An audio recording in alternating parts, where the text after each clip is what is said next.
Greetings. Welcome to the Resonature Podcast. I'm your host, Kyle Denton, and I want to do a little intro before we get into the episode with guest Brandon LaGreca, who is a legend. I mean, in addition to being a husband and a father, he is also the founder and facilitator of East Troy Acupuncture, where he's been dedicating his life to the healing arts for over 20 years, including martial arts. He's a really fun, really interesting guy. We talk a lot about Chinese elements. We talk a lot about the fire element in fire horse as well, and how that relates to the heart. So we speak a lot about heart remedies. But I want to make a disclaimer ahead of this episode here, because I'm finding through entering my work into podcasting the amount of censorship on particular topics. So I want to say here out the gate that this is for educational purposes only. We don't make any medicinal claims, obviously. We're just having some fun. And if anything, it's also for fun purposes only. But Brandon, he has, as we'll get into, he has a lot to say about cancer as a topic of cancer. He's written 3 books on the topic, as a matter of fact. One on EMF remediation and solutions to EMFs, and how EMFs have a potential collaboration or corroboration with cancer. As he makes the case in his book, he doesn't make that claim definitively. He kind of puts the evidence out there, but he's got 2 other books, one on stress and mindset in cancer and another on trauma and cancer. And so I think that whether or not we're talking, your cancer is a topic for you at this time, it is really, really important, I think, to become aware of how these things, condense into our body from little scrapes and little bumps along the way from our electromagnetic environment, from the stressors that we have, from the traumas that we have that are unresolved. And from an elemental perspective too, talking about fire, earth, air, water, metal, wood, the Chinese elements, of course, which are more dynamic. There's a plug that I wanted to make too for a tincture that I made based on this conversation, and I call it Heartlight, and it's a support for this electromagnetic field and the brightness of the heart, the capacity to find joy and to feel joy and to be grounded in that experience. And so that is a new formula that I brought out for y'all. It's called Heartlight, like the Neil Diamond song. And a couple other things too. I am starting an herb conference. That's right. Right now it's just me planning it, which is pretty wild to think of, but we have our first gathering. It's called the Good Land Gathering, and it's going to be in Milwaukee, and we have keynote speaker Matthew Wood, the legend, Matthew Wood, who's going to be coming to Milwaukee, and I'll be doing a class as well, and I have some other ideas, but details are filling in, and we are selling tickets already, early bird sales, and we've already sold out half of them. And I haven't really told that many people, so really would be great if you came and decided to, if you're here locally, just to get together with all of the herbal tribes that we're bringing together. And then if you're interested in this type of community, building work moving forward, this is something I have a greater vision for, which is creating an herb conference with more people, more help, expanding it year and year. So if that's interested, please hit me up. But if that's something that you're interested in, please hit me up. We got a lot of fun classes. Check out tippycanoeherbs.com, which is the sponsor of this podcast, for that Heartlight tincture if you're feeling that fire of the fire horse energy, or if you'd like to just shine your light a little bit more, have that coherence in the heart. All right, now without further ado, I send you off to our interview, which is on site at East Troy Acupuncture at the Honey Creek Collective, and with Brandon LaGreca, good buddy. All right, ciao for now. See you on the other side. Cool, thank you. And if you want a clipboard, one right here, grab it. Thanks. I figured this would be a great spot to do it. I like it. Got everything we need, right? Yeah. All right, you ready? Absolutely. Cool. Okay. You recording already? Yeah. All right, perfect. Welcome to the Resonature Podcast. I'm your host, Kyle Denton, and I'm here today with Brandon LaGreca. I'm actually on the scene of I'm in your clinic. Can you tell us a little bit about this space? Tell us a little bit about who you are. Welcome to the podcast, and tell us a little bit about where we are, who you are, and we'll get into it. Sounds good. Hello, everybody, and thank you, Kyle. Appreciate you coming here. So we are currently in Honey Creek Collective, which is a building and a campus that was first started as an anthroposophic-inspired outlet for biodynamics. And so what Kyle's referring to, looking out the window behind me, is some property and some land that has been essentially continually been used in either biodynamic or organic agriculture for several very good long years. And so after the Institute closed, or at least had to retreat from this building, it was up for sale, and now the property has this commercial use, of which I was blessed to be in the very first wave of people who've come in as a tenant. So I moved my acupuncture practice and Chinese medicine practice in town here in East Troy to this building.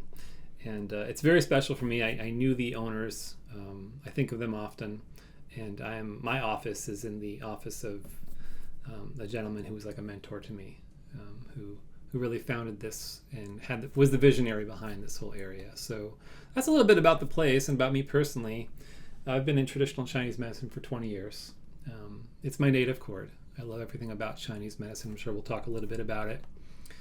And, I come at this both as a practitioner and also as, the wounded healer archetype.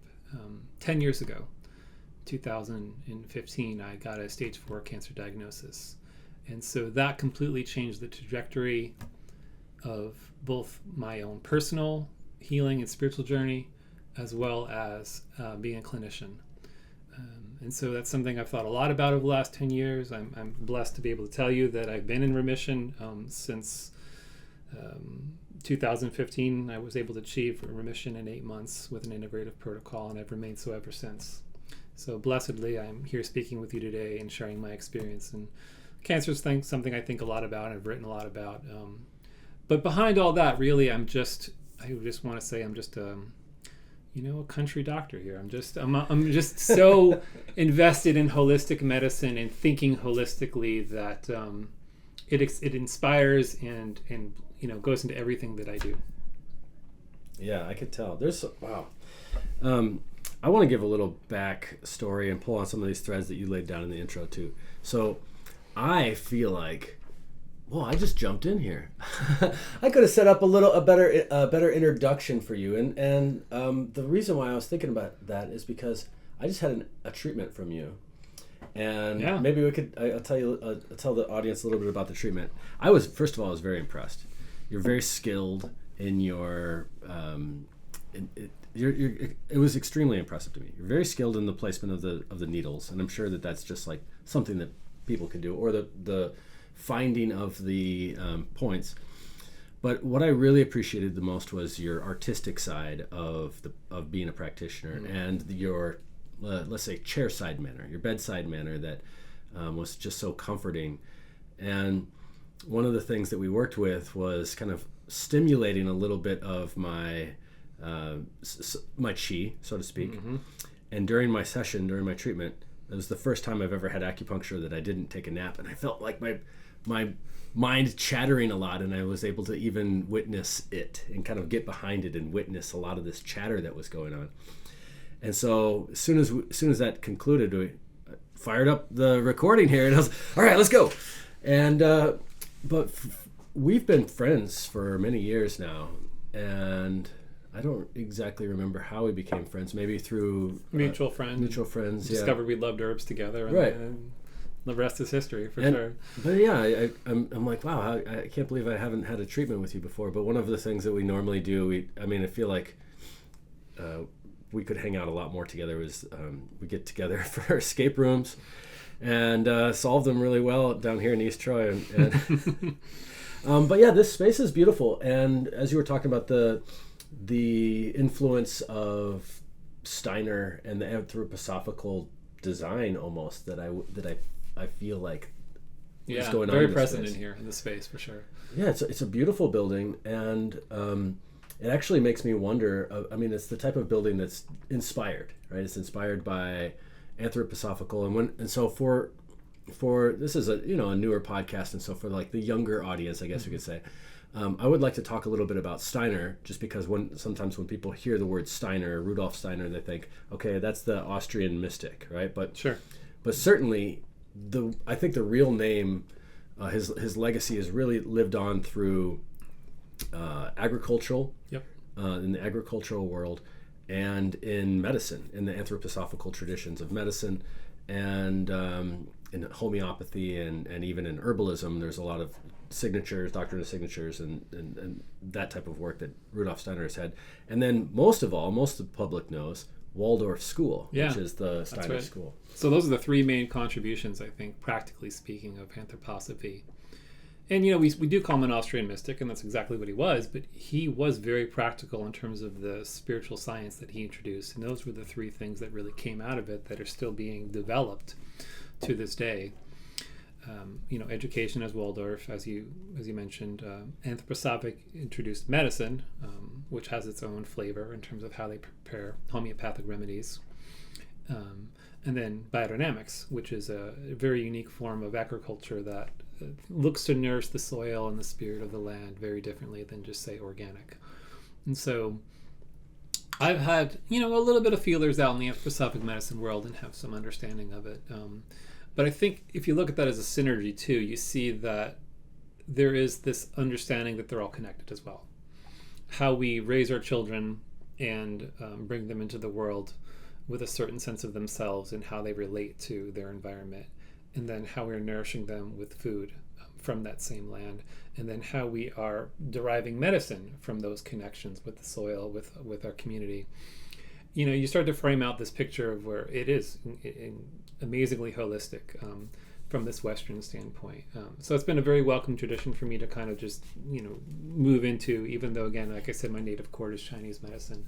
But this area, even just 2 miles down the road here, is the oldest biodynamic farm, I believe, in the country. Yeah. That's still been in operation decades later. I think it's we're approaching third generation of being worked as a dairy, as a meat farm, raising animals, crops, as it were. So it's a fun area to be in and to be inspired by, and to realize that many different traditions, Eastern and Western, that have holistic roots are really all saying the same thing. Yeah, I really do feel like this part of the country. We're like in the middle of the country of Wisconsin here. Yeah, rural Wisconsin. But there's this big pocket of Steiner influence here. Mm-hmm. And then I live half hour up the road, and up by me there is the anthroposophical doctor who's making Dr. Mark who's making that.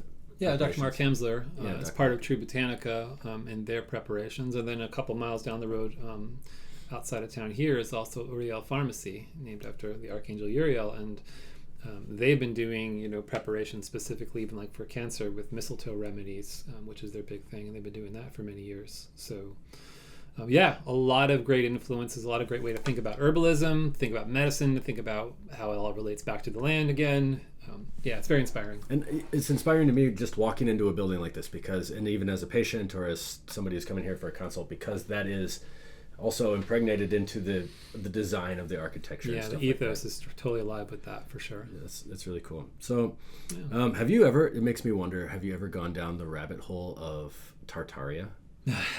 I've only heard about it, but I know I'm not very familiar. I just think about that because of the evolved thought that was put into curvilinear design and anthroposophical and like sacred geometry based in the design of this barn, basically. And so anyway, the Tartaria rabbit hole. But yeah, so we are recording in an auspicious time. This is a time of year that I would say it's a time of the generation right now that I've actually felt there's collectively more interest in this particular Chinese New Year than I can remember in all the other ones. And so we've just passed the new moon that brought and introduced the year of the fire horse. Yeah.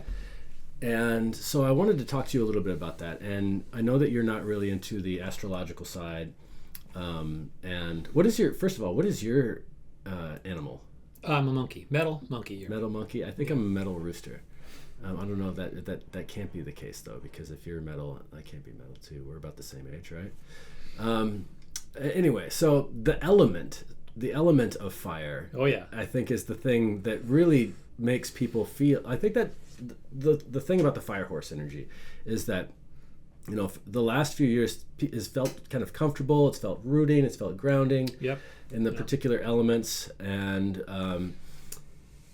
collectively, people have been, you know, anticipating this energy of the horse, and maybe even like imagining what a horse is. You know, I think a lot of times when I've seen like the memes of the fire horse, it's just like this galloping beast. You know, it's like hair swaying in the wind. But on my way here down the country, the horses that I saw, they all had blankets on and blinders on, and they were just like hanging out. So there's this archetype of the horse, which can be like further split into like domesticated and wild. Totally. Yeah. And then, but really, it's the element of fire that I wanted to talk to you about. And that brings out some of that wildness for sure. Just it being the fire horse. So as you say, yeah, it could go wild or domesticated, but the element of fire. So first of all, we have 5 elements in Chinese medicine in terms of our alchemy. It's wood, fire, earth, metal, and water. And then if you look at the 12 zodiac of the animals, the horse is the most yang, right? We divide everything into yin and yang in terms of this basic polarity. And yang being the most active. So we have this very active animal. It gallops, it can move very quickly.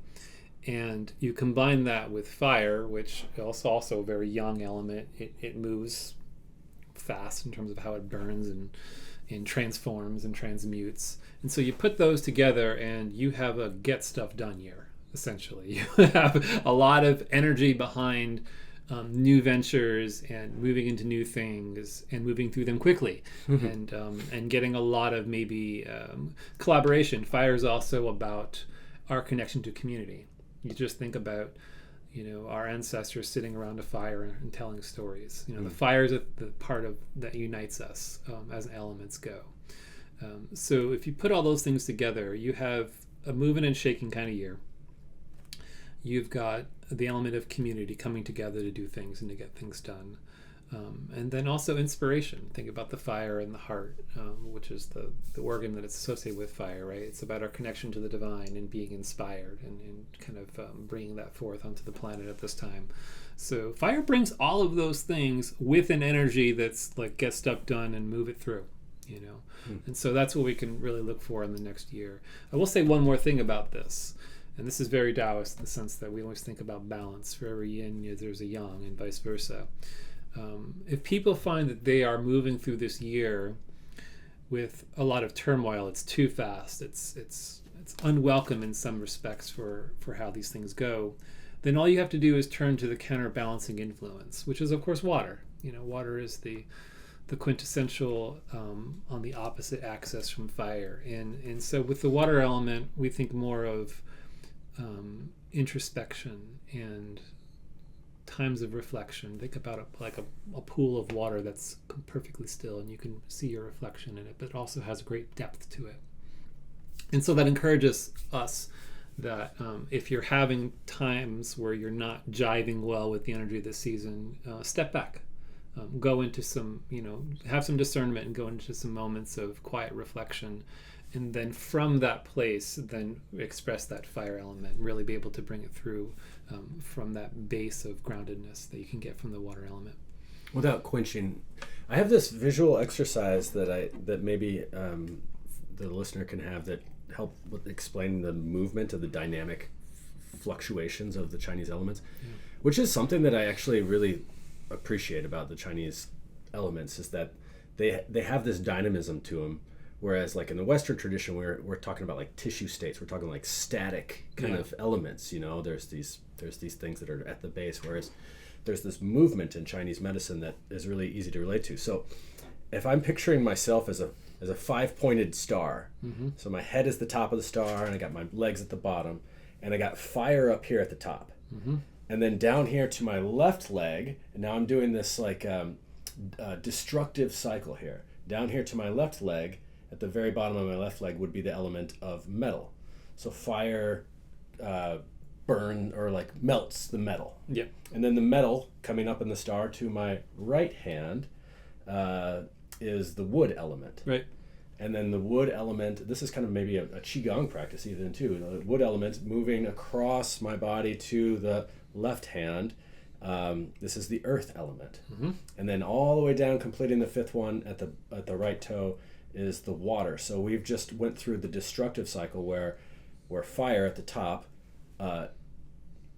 corrupts the metal element. And then we could also see this cycle if we were to make it going kind of like circular movement through our body, maybe from my perspective, like counterclockwise if I was looking out, or clockwise if you're looking in. But fire at the top supports earth. Mm-hmm.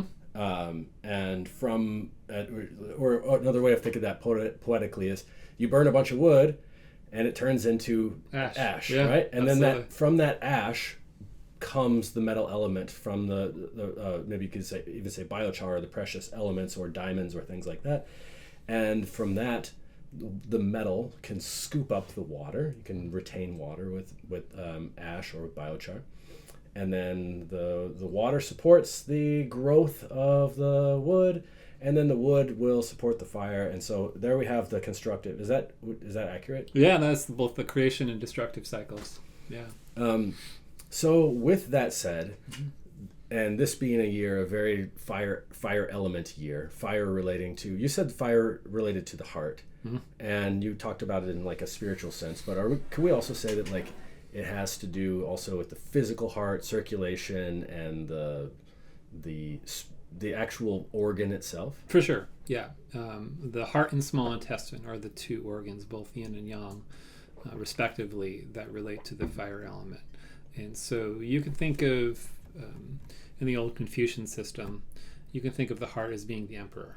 Right? That's how they thought about it, and that's where the spirit resides. So each of those five elements you just listed has a spiritual energy associated with it. We call that the five shen, or the five spirit. But the one that resides in the heart is the spirit, that is to say, the part of me which is really no different than the part of you. It's like when in India, when they say namaste, it's like saying the diamond heart of me, or the part of me that's undifferentiated from the spiritual essence of you greets you. And so that's how we think of it, that the Shen is really the spirit, capital S, that inhabits all of us. If you were to look for something that's like a unique soul that carries our memories and our karmic patterns and those kinds of things, that would be more the liver spirit, which we call the Hun. But this connection point through fire, through the heart, that's what unites us with nature, unites us with the spiritual world around us. And that's very much a Taoist concept of how we think about where human beings exist. We exist between heaven and earth. It's really interesting. If you look at Western anatomical position anatomy book, it's the feet kind of spread out a little bit and the hands down by the side looking straight ahead. But in China, if you look at an old anatomical map, the hands are always up like this. So to one side, up, kind of above the head. Like a referee making the touchdown sign. Exactly, right. Yes, for the audio listener, that's perfectly accurate. And so the idea is that the arms stretched out. That has to do with the meridian flow, yin and yang and such. But the idea is that the human beings are situated between heaven and earth. We're the mediary. And so, there's earth energies coming up through the feet, and we're bringing that in towards the middle, and then our arms and our head are bringing the heavenly energy down, and then they meet in the middle. And that's, again, as an intermediary, that's where we exist. That's where our role is to be stewards of the earth, combining those two energies and working with them. Wow. So in this year,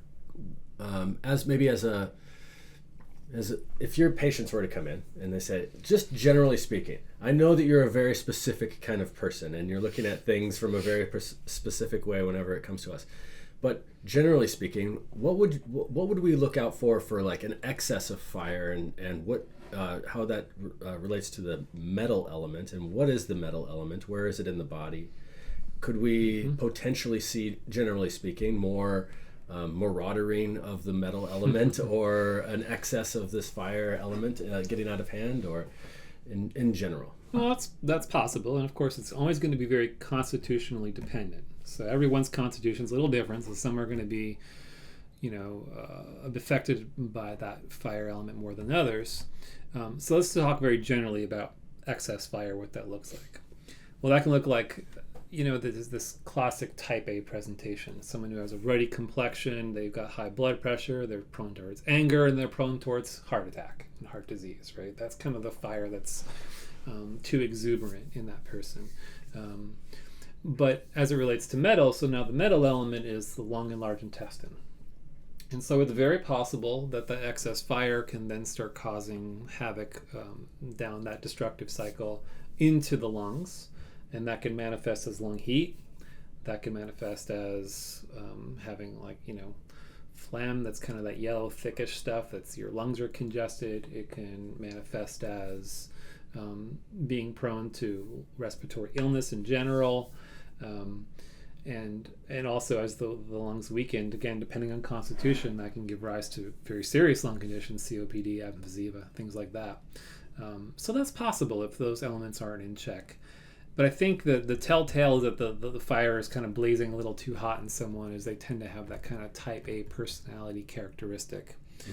And you see that a lot with high blood pressure in terms of circulation. That's one of the bigger signs for sure. Yeah, the term workhorse comes to mind, right? Always there you go, right? Always on the go. Yeah. And we'll go up the mountainside with a big pack on its back. One of the things I was thinking about too in the year of the horse is how it relates to the heart and the fire element is this thing I learned about called equine therapy, which is the premise of equine therapy is that the heart math, the biofield of the horse, is 5 times greater than the field of us. And so this is something that I do in my work as a biofield practitioner. Like I ring a tuning fork and I could find the auric field and I could feel it's typically about 6 feet away from somebody. And so if you would imagine that particular field, and this is just with the entrainment of the sounds of the tuning fork. But certainly there's instruments that could possibly measure these things beyond space, and that's why a lot of times I can do this work remotely. But let's just say for the physical purposes that the horses can, their field is 30 times high. And then from the movies, so they're like, oh, somebody's coming, the horses get all spooked, right? And they can tell. So the premise of the equine therapy is that because the horse has this amazing capacity of a biofield, that by being in proximity of the horse, it gives one the feedback. The horse will give reflect the feedback of somebody's behavior without judgment. The horse can start to get skittish. It can start to, whinny away, or it's saying like, I recognize that you're nervous coming in here, being next to me as a big animal. And so the other thing too about the premise of equine therapy is that this principle of entrainment, which is because the horse has got the bigger, more coherent heart field, that just by being in proximity of it, it actually entrains our heart field. Mm-hmm. And so one way of saying this, it's not about training the horse to trust us, the person that's going to engage with it. It's actually maybe another way of looking at it is that we are being entrained by the energy of the archetype of the horse, but also the horse animal itself and its relationship to the heart, which is a collective sense, but also a reflective of our individual actions towards something, a yang, outwards approach.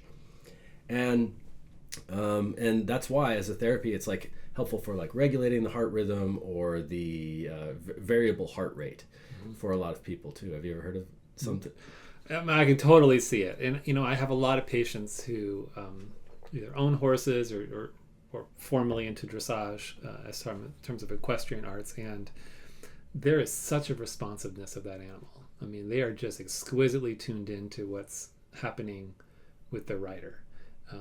And if the rider is really tuned into them, they feel that viscerally. They feel it through their legs, they feel it through their hands on the animal, and they know how to change relative to what the horse is experiencing from the landscape around them, right? It's almost like they're an extension of what you can feel. So I can totally see that. I have not really investigated equine medicine or in any form, but they're amazing creatures, and so I can totally see how that connection can come forth. Let's switch gears for a second, just because we talked about, you mentioned the liver spirit, the hun. The hun, yeah. Hun is how you would Yeah. spell it in English, right? Yeah. And you would say hun. Okay, so in my treatment that you gave to me, I'll just tell the audience that I was requesting some help with some liver stagnation, and so one of the places that you put a needle is at the very top of my head. Yes. What's that part called? So the vertex of the head is where an acupuncture point is. It's called governing vessel 20, or Bai Hui, when the Chinese just means 100 meetings. And we say that all the meridians come there, they coalesce there. But very specifically, the liver channel, even though it only, in terms of the primary meridian, only really coming up to the chest, I mean, kind of like below the nipple, in that general area, an internal branch of the liver meridian goes to the tip top of the head. And so we say that's kind of like a little bit of a liver zone. And so by stimulating that point, we can have the function of calming the liver, calming the body in general, but also opening up to insight. This is the crown, or you could say, the opening to what is maybe the crown chakra. You called it the yogic pole system. star. It can be, right. You can think of it like your pole star as well. And so it's opening that up or stimulating it, getting someone acquainted with that energy can have that function of aligning them. I really appreciated that, because when you were talking about the undifferentiated spirit of the heart creates the undifferentiated spirit, the one that is connected to God, right? And then the particular avatar that makes me as who I am that I am, kind of thing, is the hun, that spirit, right? Correct. Yeah. And so that being right there at the top of the pole star, it's almost like that point that that really does have that differentiated access. It's like our own internal compass. Yeah. And I just found that really interesting too. When the energy comes into that spot, and then we're manifesting all of that individuation at that point, for sure. Yeah. You mentioned you texted me that you intuited a tincture formula in anticipation of the year of the horse, and you want to talk about it a little bit? Yeah, we could. I thought about, so what are the prime heart herbs in different traditions, and then what would it be like to combine those to support the heart, to support circulation in a year where there's a lot of that energy, and then maybe people need to kind of settle and harmonize with it. So the one that we've talked a lot about, it's a fantastic herb in the Western herbal tradition, of course, is hawthorn. Mm-hmm. The Chinese use it too. They use the berries specifically, less so the leaves. But then if you switch over into the Chinese herbal system, they have an herb, danshen, which is kind of like their primary herb for treating heart stuff in general, like true cardiac issues. And then we combine that with your expertise into the Ayurvedic, was it Arjuna? Mm-hmm. Yeah, that I just looked that up briefly because I'm less familiar. And I said, well, what would it be like to combine these three herbs and call it the Three Kings? And have a way that we're taking the best of these heart herbs and how they might harmonize with each other, and then therefore harmonize with an individual through this year. So it has a kind of this. It seems appropriate for the year, but I also can see that it could be an excellent formula for people with any number of cardiovascular issues long term. Not only that, but one of the things that made me think of too is how to increase the capacity for expression of joy. Not only expression of joy, but like the containment of joy. And so if we talk about these herbs kind of one by one, so we have Arjuna. Arjuna is the name of a character in the Bhagavad Gita, mm-hmm. who is basically he's got a hard choice. He's got to either lead his people against his brother's army. Right, exactly. And so there's this brother war aspect, mm-hmm. right? And that's something that's just as old as time, the brothers war that just keeps coming up, and how that can have a detrimental effect on and really destroy the soul of a country or generations. And on the other side, he's being told by Krishna, like, mm-hmm. this is your destiny. You have to do this. Yeah. And so the foundation of karma yoga in that text is the, Krishna as the incarnation of Vishnu speaking to Arjuna and saying that you must complete your dharma, you must do what you came here to do. So that's that heart alignment for sure. Yep, exactly, being in your heart alignment. And so the energetic quality of Arjuna, it's like it's a red herb, so there's a signature there for the heart. Yeah. When you taste it or when you see it, it's typically in our Ayurvedic tradition, it's prepared as a powder. I like it as a tincture. And it's extremely astringent, and the quality of astringency is drying and cooling and drawing. Like it draws leaking fluids together. You could say. And so when there's something astringent in the flavor of an herb, you say, okay, that's what it's doing somewhere in the body. And then when you taste it, you can kind of and sit with it for a second. You can kind of feel like, oh, it's tightening up where my the spaces are in my heart field that are penetrable by negative influence, or leaking out my capacity to hold the container, which is my expression of joy.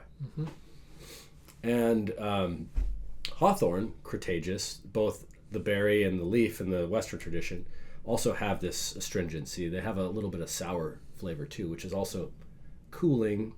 Most people recognize sour as cooling. You come in after mowing the lawn and you look for lemonade. But in Ayurveda, they say it's warming. Okay, well, it's hot there. It's a different environment. Who knows what's going on there?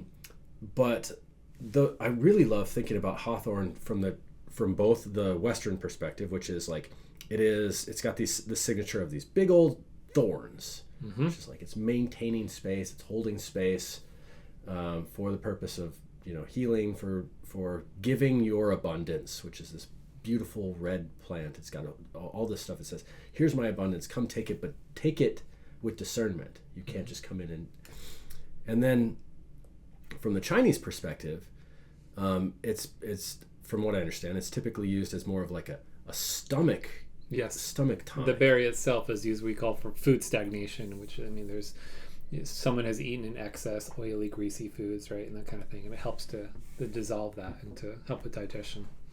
Yeah, I'm curious. There's that astringent action there with like, and again with the stomach, which is like an organ that has more of a yang capacity, right? And so without stagnating that yang, or like you don't want to throw a big bucket of water on the fire. Just want to give that fire some boundaries. And then also, but I've been using hawthorn lately from a Western point of view, working with the heart, but then also integrating what the heart represents from a Chinese point of view, which is the store of the Shen. Yes. And another way that I think about Shen is like your consciousness, your mind. Yep, agreed. I often say in my writings too, I call it heart-mind. I hyphenate them and put them together as if they're one entity. And so I do think of it as consciousness, but almost always from the superconscious state. Like when you receive insight and intuition, well, let's just say insight and inspiration. I'm going to split hairs here for a reason. Because when I think of intuition, that can also have a very deep in your bones kind of feel to it, right? So intuition can also be very somatic, can be very visceral in a deep gut way, when we talk about the gut-brain axis. So let's just set aside the heart for this kind of more super conscious reflection of that I'm receiving inspiration from a higher source. So what does that feel like and look like for me? I'll tell you how it manifests clinically.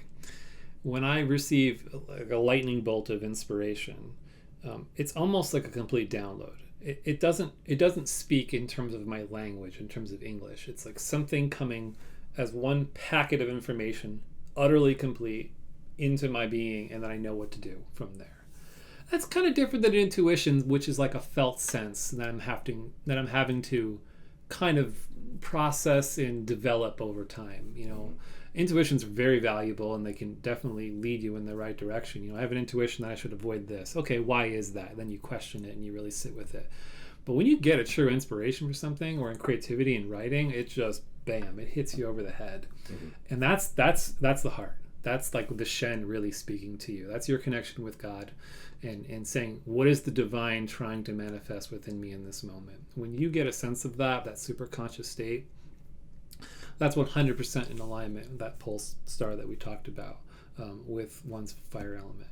So yeah, I mean, it's really bringing these things together. Like, how do we bring that creativity, the support of the heart and the circulation, but also realizing that ideas circulate. They're all around us, right? And that we're bringing them in, and it takes someone who's both exquisitely grounded but also highly aligned with that pole star to be able to pull that information in and then act upon it. Right. So that access needs to be there. So that's, I think, the Shen in its fullest expression is how are we connected to divine and divine will and bringing that into our being. This is why I work with hawthorn berry lately as a remedy for attention deficit disorder. Makes sense. Because that is, or so-called attention deficit disorder, or we could say like always dialed to hyperdimensions, which is that information packet coming in. Yeah. And imagine that you're like, it's like you're in those booths that used to like rain dollar bills, and you're supposed to like catch as many dollar bills, you know, and there's like hundreds of dollars. You've seen this before on TV or something, and people come out with like $5.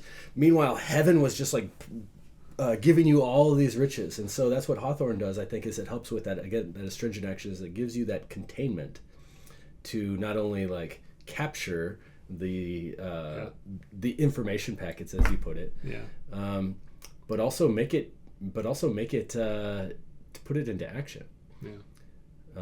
There's a couple hawthorn trees growing just outside my office.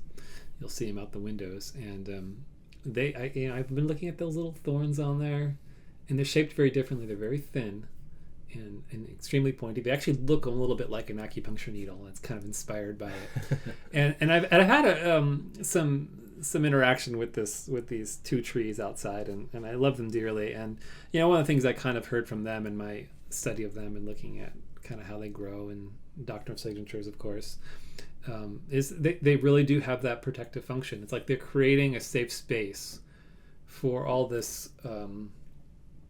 You look at the red berries and these leaves, which just have a beautiful shape to them. These treasures on the inside to nourish the heart, but then that's within the safe space of these thorns on the outside. It's almost like it's creating that healthy boundary for which the heart to express itself. Mm-hmm. That makes me think of how horses, in this, going back to the fire horse, that they're prone to skittishness, but they have the ability to thrive within the boundary. Mm-hmm. So it's like maybe another lesson that people could dwell on in generally speaking here is that the containment aspect, or the creating of these boundaries, actually amplifies the ability to express yourself healthily, and also receive love as well. Absolutely. I mean, that's the nature of being a semi-permeable human being, right? You have to have a bit of both. You have to be open, and you have to have good boundaries at the same time. Just like the nature of the cell, semi-permeable. Right. And then Danshin. Okay, that is, I believe that's Salvia mycorrhizae. It's salvia, yeah, that's right. Yeah. So that's a member of the mint family. It's a sage. And in the Chinese tradition, it is not the aerial parts that's used, it's the root. That's correct. And that's because another signature of this is that it's red, right? Yeah. Red sage is a way that you would find it also in commerce. Yeah. And so I don't have much to say about that, other than I do know that it's a supreme cardiovascular tonic. Yeah, considered cardiotonic. It's a little on the cooling side, generally speaking, but you can prepare it different ways, so it brings out the warmth of it. But yeah, I mean, it's just thought of as one of the key. Now, I will say that too.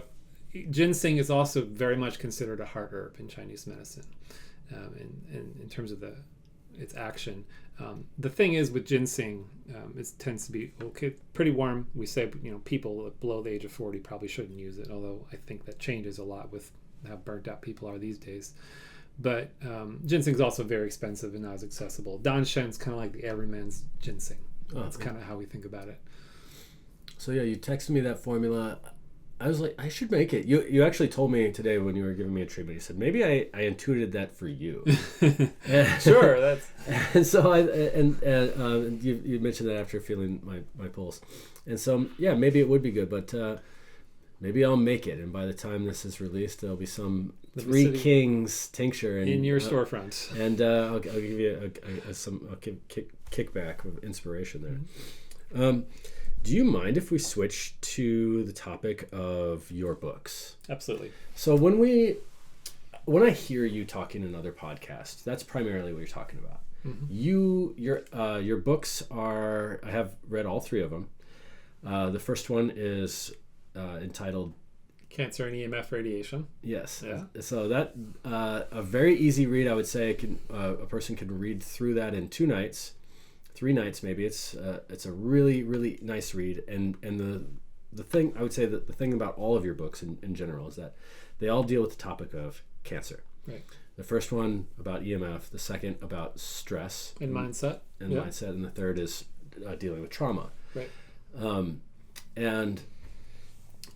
For the topic of cancer and also for EMFs, I typically find that this is a field that if you start looking into information, you have to get out a dictionary and you have to look through all this other additional research and try to make sense of it. And what you've done in your books, which is you've done an excellent job of just going through that, doing that work, and then bringing it into an everyday layperson's way of understanding the applications of cancer and research and cancer EMFs. This word EMF. Yeah. Which I feel like the word EMF deserves the nuance that it has. So I'll ask if you can get into that first. Mm-hmm. But you mentioned at the very top of our interview about the wounded healer and how you had went through cancer in your own life and maybe prompting even a change in direction in how you approach cancer. Yeah. So I'm wondering if you could just kind of talk a little bit about these books and the trilogy maybe.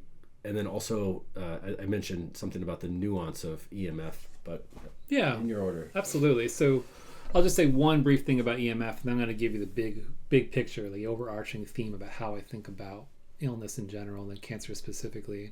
I wrote the book about EMF as is to say, what is the evidence that electromagnetic fields, right? So that word implies, is a human carcinogen. So that's me just presenting the research, and that's because no one else had written that book. This is me very specifically saying, is this a human carcinogen? What's the evidence? Make up your own mind.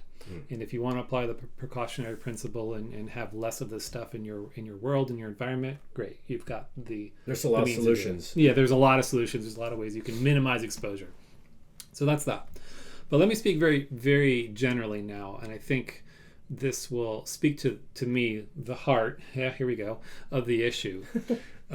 So I said earlier that my native chord is in Chinese medicine. And Chinese medicine is extremely influenced by Taoist thinking, right? Taoist philosophy. And so here's what I will say to you. I will say that in terms of Chinese medicine, we say there's really only one cause of all illness, right? Everything boils down to one thing.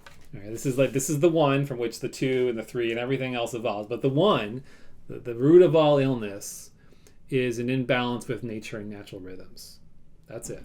Right, everything kind of comes down to that. And I can give you some very specific examples. You can't go sleeping 3-4 hours a night after night without expecting something to break in your body. And you can't go eating ultra processed food. That's what you told me earlier today. Yeah, you can't go eating ultra processed foods and not develop a nutritional deficiency, right? So to the extent that you're living out of balance with nature and natural rhythm, and that also includes, again, remember, between heaven and earth, your connection with God, with divine inspiration. To cut yourself off from that is to cut yourself off with a natural rhythm. That's really just part of who we are. So that's it. That's the one. Everything derives from that. But then if we were to split now into 2, the yin and yang of a Taiji symbol, right? There's the swirl with the white and the black, and there's a little dot of the opposite color within them. So if we look at the yin and yang, then we can say, how do we break away from that one concept into 2? And there we say that the yang is external and the yin is internal. So then we can say all illness coming from an imbalance of nature manifests as either an external or an internal disharmony. Okay? So for the internal disharmony, that can be things like stress and trauma, and for the external, that can be things like toxin exposure and infections, right? Makes sense. We're split into yang and yin.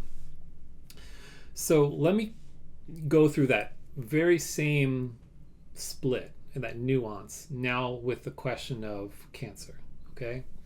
So the number one cause of all, the only cause of all illness, I just said, imbalance with nature and natural rhythms. So someone can say, well, then what is the cause of cancer? And my answer is the same. It's an imbalance with nature and natural rhythms.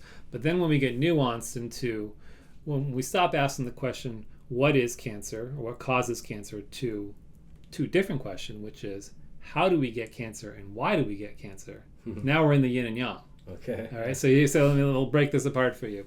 If we look at that yin and yang and external and internal, okay. So now we're asking a very different and more interesting question to me as a clinician. Is there's the how and the why of cancer. Okay. How we get cancer is very straightforward. To me, that's the external, right? That's the yang, and that's exposure to carcinogens, right? So that's the environmental input that is dovetailing into cancer. And then if we ask the other question of why do we get cancer, like what creates the seed of imbalance within us that allows for that exposure to that carcinogen to take root, to cause this epigenetic shift within us? Well, my answer to that is stress and trauma. Now, the Chinese say a little something different. They say all internal disharmonies derive from an imbalance of the 7 emotions. And I talk about what those 7 emotions are in my book. But I simplify that for a Western audience by just saying stress and trauma. And I differentiate those two by saying stress are those things that kind of erode us day in and day out. So think about your being as like a body of water, and throwing little pebbles in there is what's causing little ripples to disrupt our calm. That's stress. Trauma is a little bit different. Trauma is throwing a big rock in that displaces water. So you need a fundamentally different treatment for trauma than you need for stress. And they have different diagnoses in Chinese medicine. But nonetheless, those two things, stress and trauma, are what create, again, the seed of imbalance within us with which these external influences, in this case carcinogens, can act upon us. So that's how we just went from this very simple question of what causes cancer, right, imbalance with nature, but then got more nuanced into the how and the why of cancer that really, to me, gets to the heart of it. And where those two meet, the external and the internal, the how and the why, the carcinogen and the stress and the trauma, is the art of medicine. It's understanding how those two things interface, and then from there coming up with a totally different understanding. Now that's a very different perspective than like what I got when I was a cancer patient, which is to say, you got bad genes and you got bad luck, right? That's really all you get told by a conventional oncologist. And I'm very well-intentioned oncologists, frankly. I think a lot of them are in it for the right reasons and have a good heart about them. You mentioned in the opening chapters of your latest book on trauma and cancer, you said working with the oncologist, you say they are the disease expert. And when you work with your clients, but you say, but I am the health expert. Right. Yeah, and I'm so much more invested in the person's health and overall well-being. And to that extent, I'll go one step further and I'll say the thing I'm most interested in is someone's just overall vitality. And to me, I look at a cancer patient and it's really not about the cancer. It isn't. It's about what is this, the manifestation of this disease trying to bring forth for them at this moment. If we were to change our perspective from cancer as an enemy to cancer as a teacher, what is this trying to conjure within me? How am I out of balance with nature, and how do I get back that balance? So it's like the old saying, you've probably heard it, when death finds you, let it find you alive. You don't want to die before you die, right? We don't want to be a people of walking zombies. We want to be embracing life in all of its beauty. And that to me is someone who's fired up, they have soul purpose, they know why they're here, they know what they want to create in the world. That's a very different person who has been defeated, there's a loss of agency, and that's the kind of person, frankly, that gets cancer. You know, what we call the type C personality as opposed to the type A that we were talking about earlier in cardiovascular disease. The type C personality is the one who's defeated, the one who has lost agency. That's the type of person who is more prone to get cancer. Now, there's variability always, but to me, it speaks to this idea that my fundamental goal as a provider for these cancer patients is to find their empowerment through the process. What is really trying to, again, their purpose trying to manifest in this moment, and what is the lesson within what they're bringing forth. Beautifully said. You walk us through that in your book, your latest book, A Path to Healing. There's the chapters. The part 3 is called A Path to Healing, and there's chapters called Thinking Through Trauma, Meditating Through Trauma, Moving Through Trauma, Dreaming Through Trauma, Journeying Through Trauma, and these feel like a shamanic stages to me. Yeah, they can be. Or a shamanic initiation, you know, going from the thinking mind all the way to the dreaming mind to the journeying mind. And I'm wondering if you could just walk us through some of the basics within that chapter. Yeah, for sure. So, thinking, I start there, and that's really just a connection to the book prior about mindset. And that's just how do we think about cancer? How do we think about a diagnosis such as that? And what does that bring forth within us? So a lot of that can just be, some people do have to work through certain things on a mental level, right? They need to go into psychotherapy or counseling, and they need to have that basis with which to reframe what's happening to them, right? I'll say it that way. And then moving into meditation, this is when we're really trying now to put the thinking mind to rest and find that still space within us, right? It is the ability to say what's at the core of our being that's now not identifying with ourselves as a cancer patient. What's underneath the hood that we really want to work towards. And for that really to be complete as a concept, we also need to be very thoroughly embodied, right? And so that's what we're thinking about now, the movement practices, things like Tai Chi or yoga. And there are very specific therapies along these lines that are trauma informed, that can help someone to have this kind of visceral experience of what it means to be completely embodied. From there, then we move into this idea of, okay, now I've got the thinking mind either sorted out and calmed down. I'm feeling like I'm in my body. Now I need to dream something else for myself. Now I need to dream a different future and what that looks like. And that can be very formal in terms of a dream practice and listening to our dreams and doing dream interpretation, or that can now move almost very formally into the last chapter on journeying, which talks more about prayer, doing things like going on retreats or pilgrimages, and then even again into even shamanic work in general. That's kind of a dream visionary state and what we're bringing forth. So yeah, as you said, it's kind of this framing work from start to finish of how do we recreate ourselves within this process. Absolutely. So basically, you just showed the fallacy in the question, what did you do to heal your cancer? Basically, you probably get asked that maybe many times, right? I do often. Yeah. And what you've shown is that there is a incredibly personal thing that is spiritual, that is guided, that is made and tailored just for you, that has the art of the practitioner, that has the intuition and the we said intuition differentiated from inspiration of the individual, and also the guidance from God. Right. All of that's the answer. So there is no what did you do to heal your cancer. Yeah, thank you for recognizing that. It really is a big part of my mission and how I have changed because of my cancer diagnosis. And you're right, people want to just know the nuts and bolts, and to the extent that I can provide that to them, if that's where their consciousness is at, I'm happy to do that. I at the end of the day, I still want to alleviate suffering in my patients. That's the oath that I took. But again, that's very different than someone who's really ready to take a journey to, again, redefine themselves and be back in harmony with nature and their own spiritual being. So I appreciate you picking up on that, because to me, that's where the rubber hits the road. And again, I keep coming back to this. It's not about the cancer. It could be it could be an autoimmune disease. It could be it's not about the disease. It really isn't. It's about where's the imbalance and how do I realign myself. If you get that, you get the whole reason of why I feel like I'm in the world and operating in this way, medically speaking. It's really to kind of empower people and to bring that out of them. And here's another aspect of this. Healing is different than curing, right? Curing is the alleviation of symptoms or a disease process. Healing, again, is being a fundamentally different person on the other side of what has happened to you.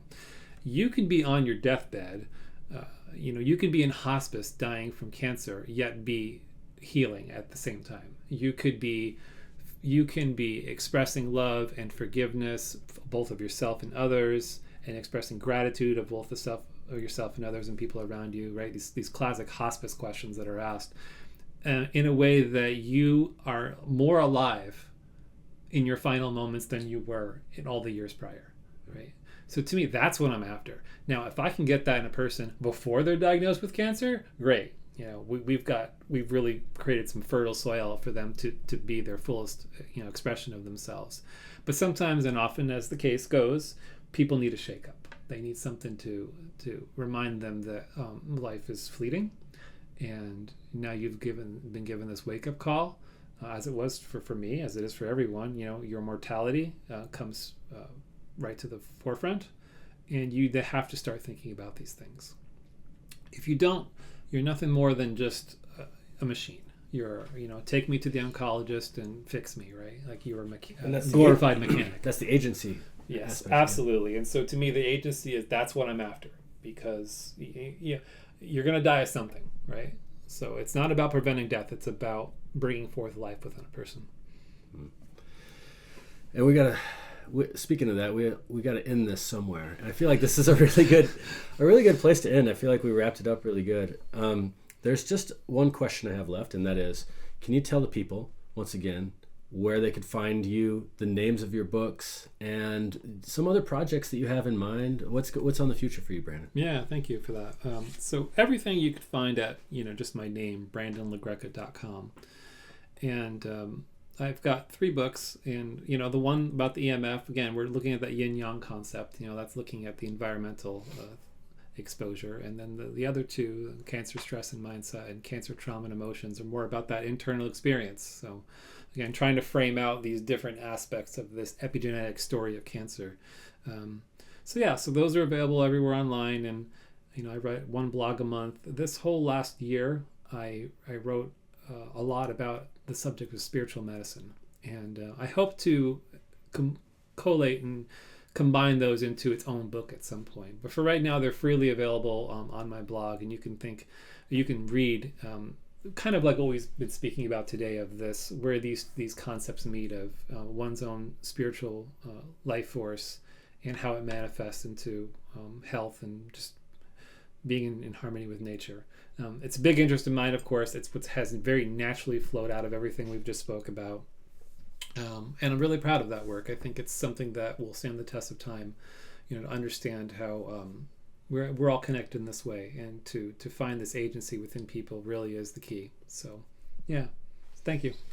Brandon, it's a pleasure to know you as a friend. You're one of my favorite people, and I appreciate having wise friends like you. Thank you so much for coming on and sharing here. Likewise, appreciate you too. Yeah, cheers.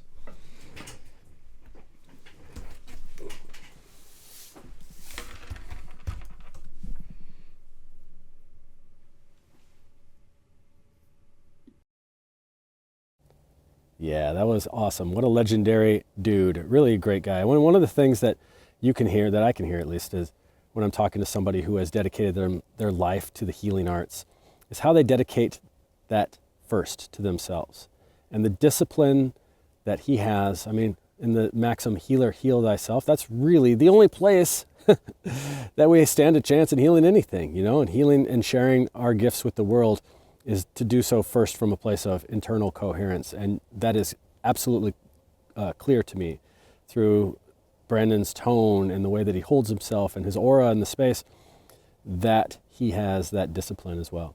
And so it's really a great honor. And it's a great honor for your attention too. If you're interested in this type of talks and these lessons, it makes it's so much better for me to have some motivation and to hear your thoughts, your comments, and just give the best thing to do is just give the algorithm something to bite onto with a little thumbs up, like, subscribe, give a 5-star review over on Apple or something like that. Send it to somebody that you like, just to give me a little extra motivation to run this thing too, because I enjoy doing it, but I want to know that that it's out there, and that it's worth it for you as well. So I appreciate you doing that for me. And head on over to tippycanoeherbs.com. Check out some of those formulas that we talked about. We talked about those heart formulas, but I put that together in a blend called Heartlight. And again, named after that Neil Diamond song. No, it's an original name. And that's for heart coherence and holding that space of the heart for the year of the fire horse. And thanks so much. And also, there's classes there. There's plenty of cool other things over there too. So thanks so much for tuning in, y'all. And until our next conversation, thanks for listening to the Resonature Podcast. Ciao for now.